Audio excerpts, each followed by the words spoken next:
وكان عندهم طفل طلب هذا الرغيف ولكنه نام ونسي ان يأكله قبل ان ينام، فقال لي اهل الغلام خذي هذا الرغيف لأيوب فإن الغلام قد نام.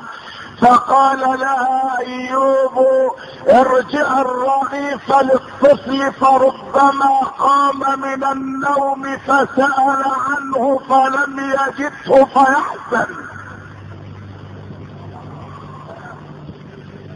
الله، فيحزن حتى رغيف العيش، حتى رغيف العيش يسأل عنه أمن الحلال هو أم من الحرام، ويضيق صدرها بقول أيوب أأرجع برغيف عيش جاء من عند ناس برضاهم، أرجع به وماذا أقول لهم؟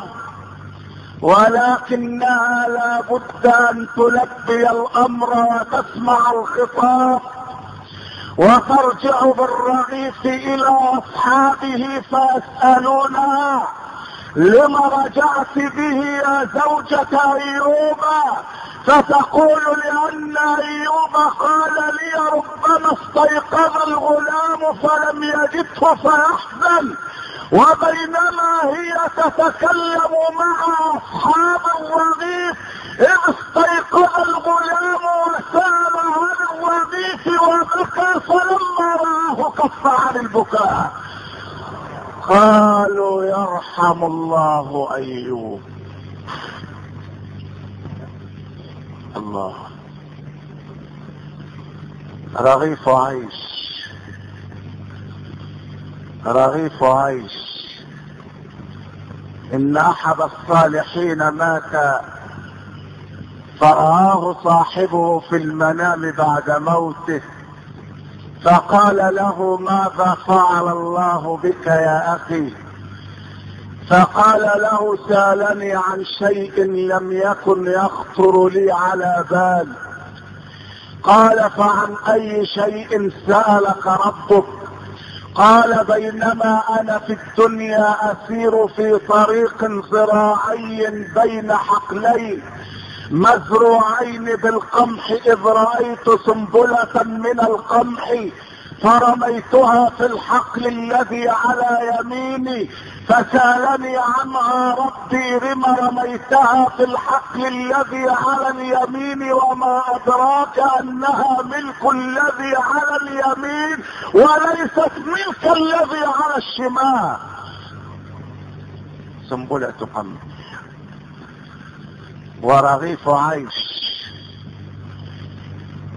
كانت العارفة بالله رابعة وهي بنت 6 سنوات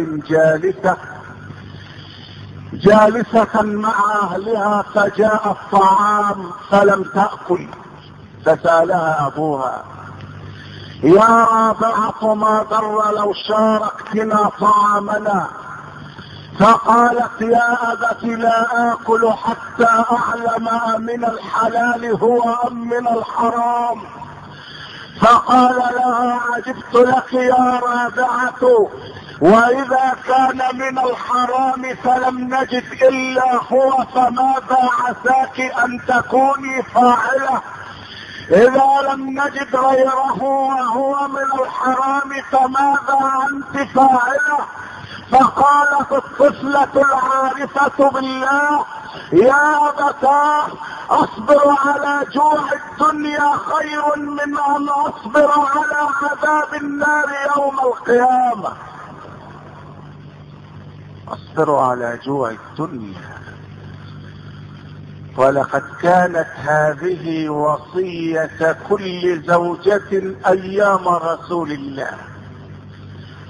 أتدرون ماذا كانت الزوجة تقول لزوجها وهو خارج يستقبل يومه ويسعى على لقمة عيشه؟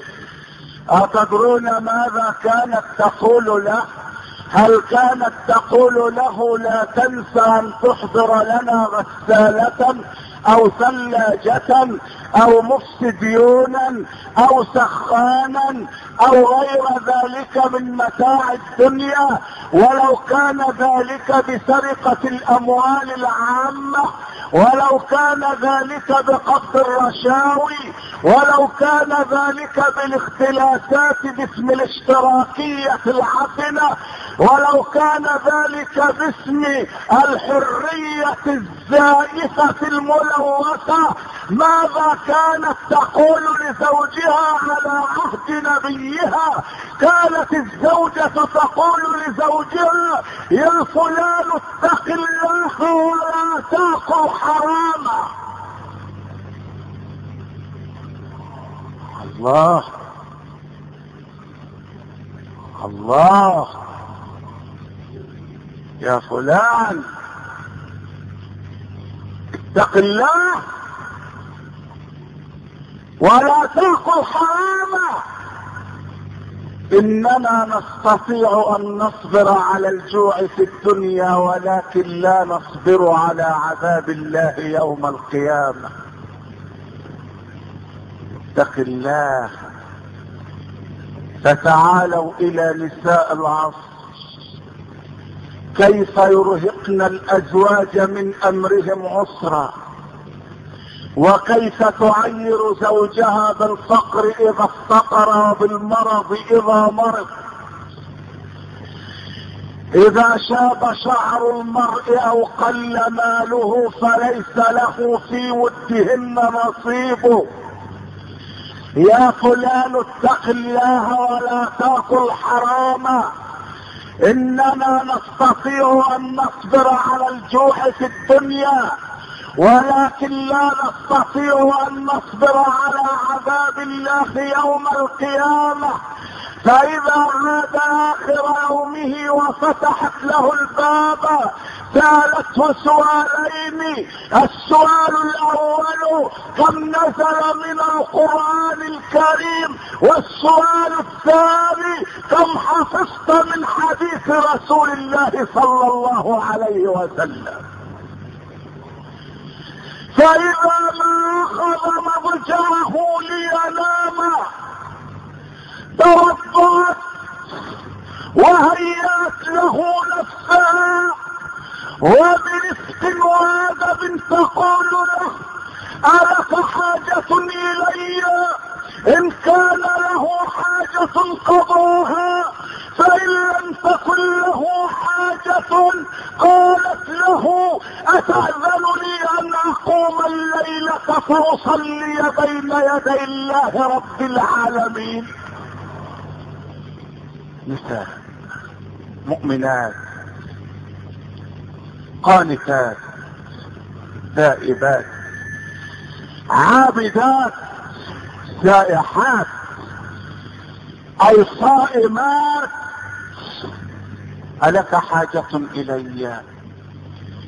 إن كانت له حاجة قضاها، إن لم تكن له حاجة استأذنته أن تقوم فتصلي بين يدي الله. أما نبي الله أيوب الذي ضرب لنا أروع الأمثلة في الصبر على المرض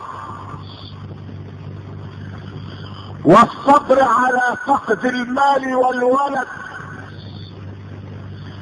فإنه يسأل ذات يوم يا أيوب أي شيء كنت تشكو وأنت مريض؟